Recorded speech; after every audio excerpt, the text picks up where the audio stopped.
Waking up in Las Vegas. I was left alone, and the only one who came back was the boy I once loved.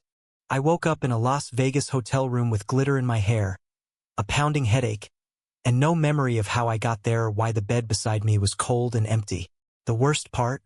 My heart wasn't breaking because I was alone. It was breaking because I knew exactly who had left. His name was Mason Rivera, and once upon a messy high school year, I had fallen for him like a fool, hard, fast, and painfully one-sided. I never expected to see him again, let alone spend a night with him in Sin City. But fate, tequila, and heartbreak have a twisted sense of humor.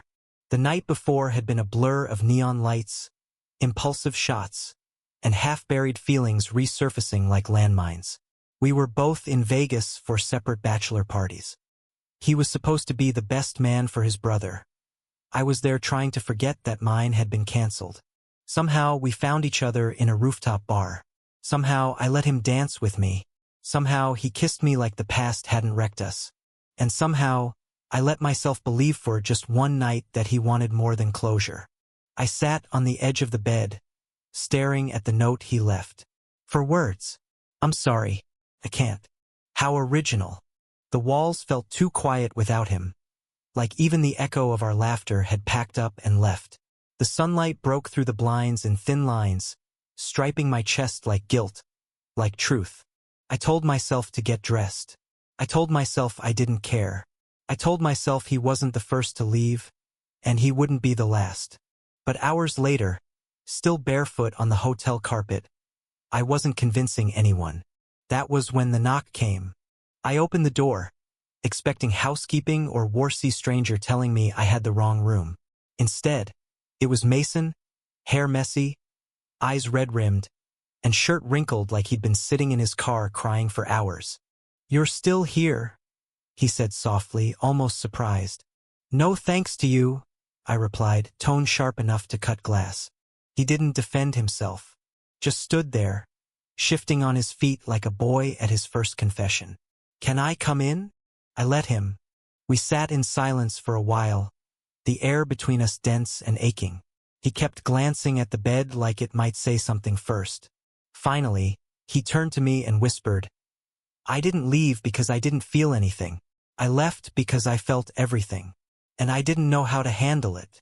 "Try honesty next time," I said. "It works better than abandonment." Mason flinched, but he deserved it. Then his voice cracked. "I never stopped thinking about you, Eli. Not in high school. Not when we drifted. Not even when I tried dating women just to feel normal." "And did it work?" "No," he said, "because loving you always felt more real than pretending I didn't." His words knocked the wind out of me. I wanted to scream, to cry, to demand why it took him so long. But instead, I whispered the one question I couldn't stop myself from asking. "Why now?" He reached into his pocket and pulled out a small silver ring. "Not a proposal. Not yet. Just a promise. Because I'm tired of waking up in the wrong life. And last night, for the first time in years, I felt like I was home. Something inside me cracked open.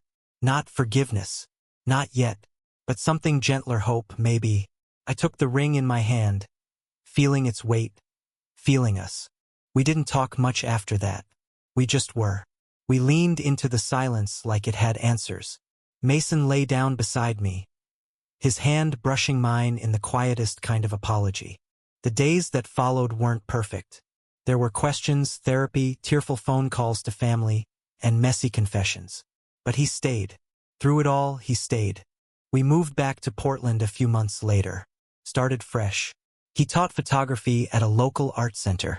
I opened a tiny coffee shop with mismatched chairs and hand-drawn menus. On weekends, he took portraits of queer couples in love, and I made espresso for anyone who needed warmth. Some nights, when Vegas felt like a different lifetime, we'd lie in bed and talk about the first time we met. How I had braces and bad posture. How he had secrets and too many walls. Now we had none.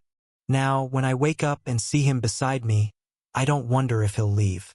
I know he won't. And every morning, when he rolls over, kisses my shoulder and whispers, "Still here?" I whisper back, "Me too." Because sometimes, Love isn't about getting it right the first time. It's about choosing to come back, choosing each other, again and again, even in Las Vegas, even after everything. Thank you for listening. Don't forget to like and subscribe to stay updated with the latest videos.